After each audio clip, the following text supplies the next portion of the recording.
और आपको बता दें कि हिमाचल प्रदेश में बीजेपी ने 3 विधानसभा उपचुनाव के लिए टिकटों का ऐलान कर दिया है। पार्टी ने अपने वादे के मुताबिक तीनों सीटों पर निर्दलीय और पूर्व विधायकों को प्रत्याशी बनाया।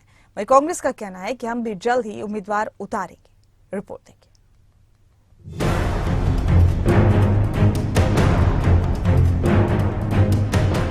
हिमाचल में एक बार फिर से चुनावी माहौल बन गया है, क्योंकि हिमाचल में एक बार फिर उपचुनाव होने जा रहा है। पिछले दिनों हिमाचल में 3 विधानसभा सीटों के लिए उपचुनाव का शेड्यूल भी जारी हुआ।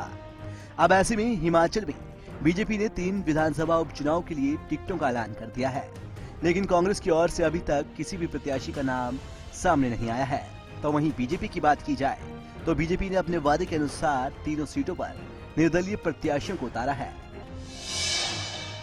हमीरपुर से आशीष शर्मा, कांगड़ा की देहरा सीट से होशियार सिंह और सोलन जिले की नालागढ़ सीट से केएल ठाकुर बीजेपी के टिकट पर उपचुनाव लड़ेंगे।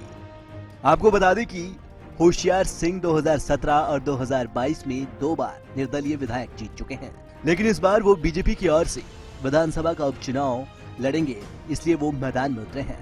तो चलिए आपको होशियार सिंह के बारे में बताते हैं। बीजेपी प्रत्याशी होशियार सिंह देहरा से 2 बार निर्दलीय एमएलए चुने गए। 2017 में बीजेपी के रविंद्र रवि को हराकर पहली बार विधायक बने। जुलाई 2022 में टिकट मिलने के भरोसे पर बीजेपी को ज्वाइन किया। बीजेपी ने टिकट काटा और फिर निर्दलीय चुनाव लड़ा।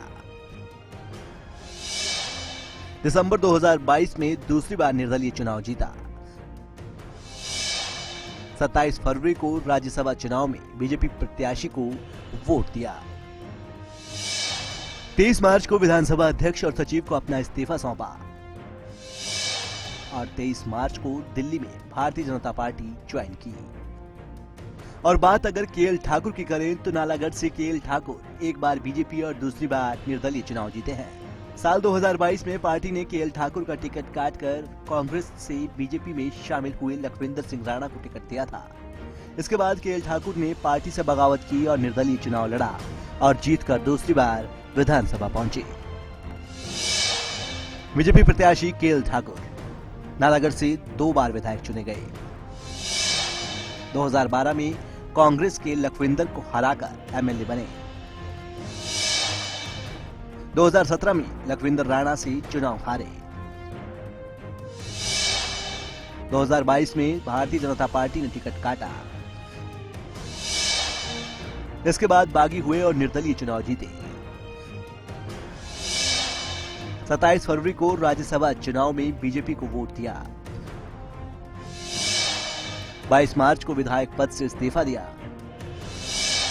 और 23 मार्च को दिल्ली में बीजेपी ज्वाइन कर घर वापसी की। वहीं हमीरपुर सीट से दिसंबर 2022 में आशीष शर्मा पहली बार निर्दलीय विधायक चुने गए, मगर 5 साल के लिए चुने गए आशीष ने 15 महीने बाद ही अपने पद से रिजाइन कर दिया और बीजेपी का दामन थाम लिया। तो चलिए आपको आशीष शर्मा के बारे में बताते हैं। बीजेपी प्रत्याशी आशीष शर्मा 2022 में निर्दलीय चुनाव लड़ा और जीते। 2022 में बीजेपी से टिकट के लिए जद्दोजहद की। बीजेपी ने टिकट नहीं दिया तो थामा कांग्रेस का हाथ। कांग्रेस ने पहले टिकट दिया और फिर होल्ड किया। नाटकीय घटनाक्रम के बाद निर्दलीय चुनाव लड़ा। कांग्रेस बीजेपी दोनों को चुनाव में पटकनी दी। 12,899 मतों के अंतर से कांग्रेस के पुष्पेंद्र को हराया। बीजेपी ने तो अपने तीनों उम्मीदवारों का ऐलान कर दिया है, लेकिन अब कांग्रेस की ओर से प्रत्याशियों के नाम का ऐलान होना बाकी है। 3 विधानसभा सीटों पर उम्मीदवार उतारने पर मुख्यमंत्री सुखविंदर सिंह सुक्खू ने कहा कि हम भी जल्द अपने उम्मीदवार उतारेंगे। इसके साथ ही सीएम ने कहा कि बीते दिनों हुए विधानसभा उपचुनाव में हमें 6 में से 4 सीटें मिली हैं। हमारे पास पूरी मेजोरिटी है। जनता ने ये भी तय करना है कि आजाद उम्मीदवारों ने इस्तीफा आखिर क्यों दिया। तैयारियां तो अब चुनाव में जनता तय करती है ना। अब जैसे अब इन्होंने 6 में से हमें 4 सीटें दी, हमारी पूरी मेजोरिटी है। अब जनता ने तय करना, ये चुनाव 3.5 साल बाद हो रहा है और जनता ने ये तय करना कि आजाद प्रत्याशी ने इस्तीफा क्यों दिया। वो तो किसी भी पार्टी का समर्थन दे सकते थे, कांग्रेस को दे सकते थे, बीजेपी को दे सकते थे। तो बुद्धिमान जनता है, तो वो जनता ही तय करेगी कि इस चुनाव में अगला परिणाम क्या होगा। दरअसल हमीरपुर, देहरा और नालागढ़ विधानसभा क्षेत्रों की तीनों सीटें निर्दलीय विधायकों के इस्तीफे के बाद खाली हो गई थी। इन तीनों विधायकों में हमीरपुर सदर से आशीष शर्मा, देहरा से होशियार सिंह और नालागढ़ से केएल ठाकुर ने कुछ माह पहले बीजेपी में शामिल होने के बाद अपना इस्तीफा विधानसभा स्पीकर को सौंप दिया था, लेकिन 73 दिन बाद 3 जून को स्पीकर ने इस्तीफा स्वीकार किया था।